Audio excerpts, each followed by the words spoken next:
చెప్పండమ్మా, ఇక్కడ ఫాతిమా గారు గెలుస్తారా? తప్పకుండా గెలుస్తారు. తెలుసా అసలు మేడం గారు? తెలుసు. తెలుసా? వాళ్ళ డాడీ కూడా తెలుసా? గెలుస్తారా?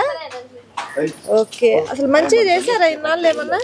అంటే రోడ్లు అవన్నీ వేయించారు ఆయన వచ్చిన తర్వాత. అంతకుముందు పంపులు అవి వేయించారు జానీ గారు ఉన్నప్పుడు. ఇప్పుడు కూడా ఇంకా చేస్తారు అనే నమ్మకం ఉంది. నచ్చిందా వాలంటీర్ వ్యవస్థ? మరి బాగానే ఉంది. థ్యాంక్స్. అమ్మమ్మ పింఛన్ వస్తుందా? నాకు మా ఆయనకి వస్తుంది. తాతయ్యకి వస్తుందా? ఎంత ఇస్తున్నారు? 3000 ఇస్తున్నారా? మరి ఈసారి ఎవరు గెలిస్తే బాగుంటుందంట? జగన్ గారే గెలవాలా? డెఫినెట్ గానా?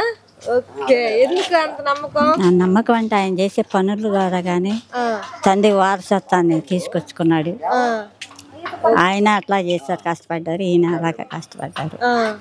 ఫలితం అసలు గెలిస్తే మంచి చేస్తారా ఈసారి జగన్మోహన్ రెడ్డి గారు? తప్పకుండా చేస్తారు. మర్చిపోరు కదా. మర్చిపోడా? ఇంత జనంగానే చెప్పుకుంటున్నాడు అంటే మర్చిపోడా?